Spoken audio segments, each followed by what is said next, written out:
How's it going, everyone? It's Corey from Cradle, and today we're going over all things State Machine. For those not yet familiar, State Machines are Cradle's series of virtual instruments, each of which has its own unique sonic identity that also span across different eras and different genres of music production. So you can think of State Machines as their own curated synth worlds where the sound design, the MIDI tools, and the audio effects all live together within one plugin. So your creative ideas will flow quite quickly, and you can go from a blank session to a working production in just a few minutes. So without further ado, let's dive in. So the best place to get started with any of the State Machines is by exploring some of the 200 mix-ready presets. You can access the preset categories right here at the top of the homepage. And you can see we have ARPs, basses, effects, leads, pads, perks, and even a section for custom presets of your own right here under the user section. Now, each preset is comprised of two voice layers. Layer A here to the left and layer B here to the right. And you can control the relative level balance between them with this big knob right here in the center. Now you can change the sound source for any layer by clicking here and selecting from the list. And you can also choose a category right here to hone in on the specific character that you're looking for. Right below that, we have the easy-to-reach macro controls for the MIDI effects and the audio effects, but more on those later. To shape the sound sources, we could take a look at the Synth Page. So every control is color-coded to its corresponding sound source layer. So on this State Machine, layer A is blue, and layer B is green. You can click Select to control one layer individually. As you can see, layer A is moving only, or you can link them to control both layers simultaneously. And this is true for every one of the parameters down below. And we have a few different modules to shape the sound. We have the source module, which will allow you to choose if the sound is monophonic, legato, or polyphonic, 16 voices in this instance. And you can tune each layer by full transposition over semitones here, up to 2 octaves either direction, or slight detuning by only a few cents with this knob here, which is really great for interesting chorus-like modulation. A glide control between the notes, noise per voice, and keyboard tracking. Next, we have the LFO section. This is where you can create dynamic movement of the layer's amplitude or volume, panning, vibrato or pitch modulation, and filter. Using the wave shapes that we have are a triangle wave, a sawtooth or ramp, a square wave, and a random or sample and hold. You can adjust the rate of the modulation freely here, or you can sync it to your session and do it by subdivision. And the fade-in sets the delay time from when you strike a chord until when the modulation kicks in. The faders control the amount of modulation per parameter. Next, we have a classic filter section where you can begin carving out or accentuating certain frequencies using the low pass, band pass, and high pass filters per layer. Here you have the cutoff frequency, again per layer, the cutoff resonance control, the envelope amount, and the velocity sensitivity. So this would be if you were to play softly, the sound could be dark, and the harder you dig in, the filter will open and the sound will become brighter, or vice versa. And right below that, we have the ADSR for the filter. And all the way to the right, we have the amp envelope section, where you can control the attack, decay, sustain, and release of the sound source layers. This would be where you would transform a slow blooming pad into a very tight staccato pluck using something similar to this. You can also control the panning per layers here, as well as how sensitive each layer is to velocity input. And onto the MIDI FX page, we have a scale lock module, a chord generator module, and an arpeggiator. So taking a look at scale lock, we can engage it by clicking the power button here, and start by choosing between some of the available modes, and then picking your root note. Once it's engaged, any note that's played that falls out of the selected key will be shifted to its nearest semitone. So no matter what you play, your performance will always be locked into the scale that you're playing. Then we have our chord generator module. You can select between some of the available chord variations here. And then with these controls, you can change how the chord behaves. So you have voice count. This allows you to choose the number of voices or notes within the chord. The position control shifts the root note. So what this does is gives you access to a wide variety of different inversions. And then the spread control changes the distance between each of those voices, so your chords can span multiple octaves, which again gives you a wide variety of unique flavors. And last but not least, we have the arpeggiator module. It's up to 16 steps with custom velocity and legato settings per step. From the drop-down, you can select the subdivisions in which the sequence is played back. The direction control, you have up, and down, random, and chord. One-shot mode means the sequence will only play once and not repeat. Octaves, spanning all the way up to 7, meaning the full octave range of an 88-key keyboard. Our step control, again going from 1 all the way to 16. I recommend hanging out with some of the odd numbers to create some unique subdivisions there. Then we have the swing control for the arpeggio and the gate control. This is where you can shorten or change the length of each of the notes within the sequence. Finally, we have the audio effects page. Now, the 5 effects that you see here will be different depending on which state machine you are using, because the audio effects section is specifically curated and tuned to complement each of the individual instruments within the series. So for Chrome 2000, we have a noise module here with 6 different noise options, and a tilt EQ if you'd like to make it brighter or darker, an incredibly powerful modulation section, in this case a phaser and a chorus, a really great sounding delay, a gorgeous sounding reverb module with retro and modern voicings. And my personal favorite here is the tape emulation module, which is outstanding. You have more modulation control and the secret weapon, which is this distortion here, which sounds incredible, and further tone shaping. So you have mix controls for each of the modules right up top. They're also accessible to you as the macro controls out front on the home page.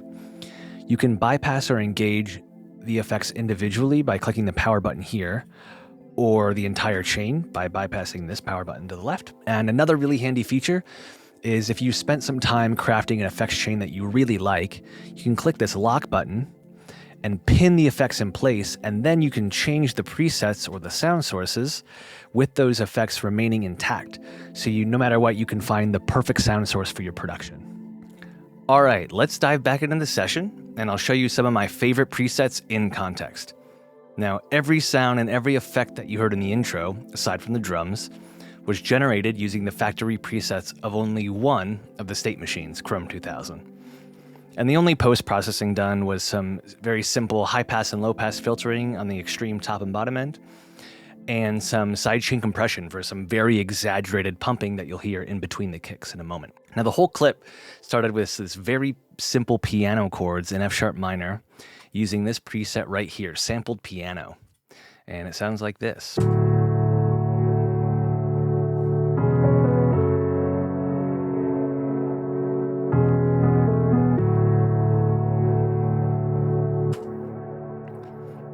Then I added some movement with one of my favorite sounds in the entire plugin, a sound called water plucks. And what makes it really interesting to me is the way the delay fills in the gaps.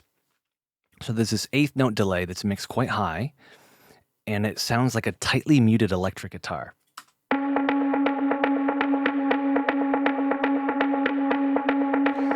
Without the delay,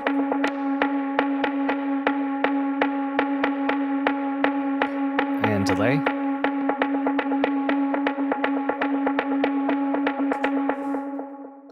Super cool. Then after that, we have this pad called Tokyo Dawn.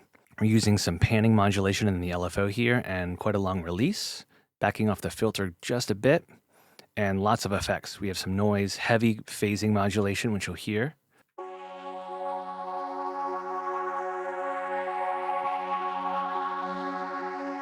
Very wide phaser. Then another awesome sound is this preset called Summon Gaia, and we're only using the Mayan winds layer, and we have heavy effects across the board. We have lots of noise, reverb in the modern setting, and phaser. This one sounds very cool with the sidechain compression on it.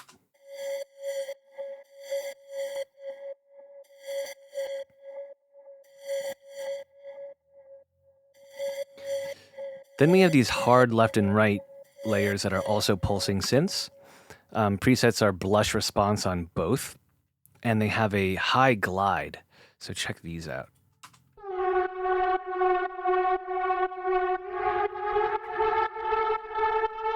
Then with the pulse.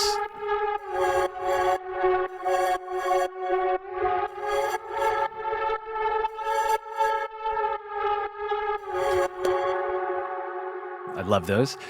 Then we have Wax Doctorate. And I did make an adjustment here. This starts with a major 7th chord, I believe, and I changed it to a minor chord. But it sounds very much like late 90s, early 2000s drum and bass.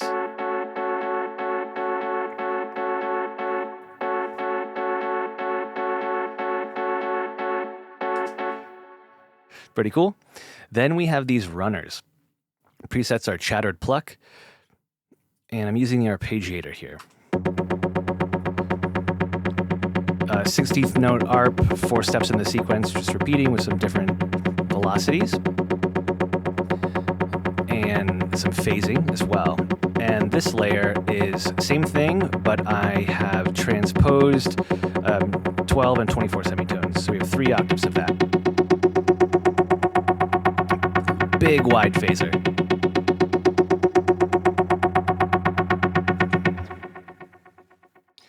Now let's take a look at the ARPs. So we have 2 layers, same MIDI, sinusoid airways and ancestral voices. Sounds like this.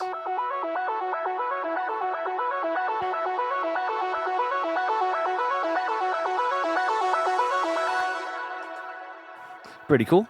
And then we have these really staccato runs using presets Noisy Felt and Swirly Marimba.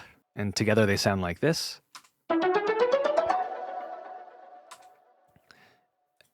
And with the ARPs in this little section. Then below that, we have the whoop sound. And what I did here is I'm using the preset Blush Response with a high glide. So I played a low F sharp and then an F sharp a couple octaves above. So it rose to that pitch. And then what I did is bounced it down to audio so I could move it around more easily in the session. And it's kind of on this upbeat. It almost sounds like strings. So I'll play it by itself. And then with all of the ARPs. Then for the basses, we have a preset called Revenge Bass. And here we have layer B transposed up 19 semitones, so an octave and a fifth. It sounds like this. High glide. And then the sub layer called sub dub underneath. And then we have this layer called phase hats. I love this preset. We're using the arpeggiator here, and it's a 16th note arp, and I added octaves and a lot of different varying velocities, which creates this nice hi-hat feel. Now let's rebuild the track one section at a time, starting with keys.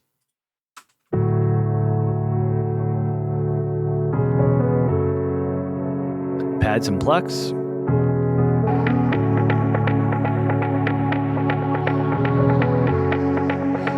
Pulsing synths.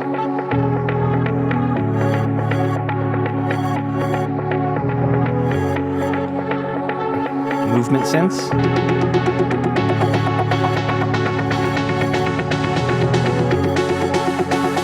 Bass.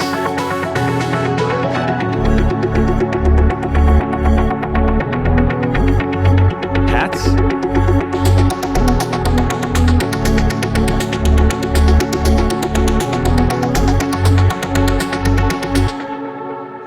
Now everything together all at once.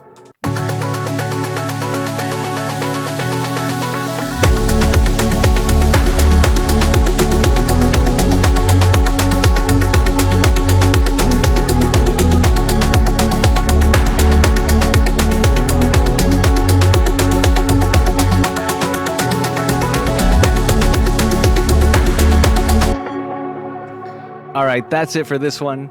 Thanks for checking out State Machine. Chrome 2000, along with the rest of the State Machine lineup and every other Cradle plugin, has a free 14-day trial you can check out on our website. And I encourage you to explore them. They are so fun and so inspiring to play with. And we can't wait to hear what you guys create with them. See you guys in the next one.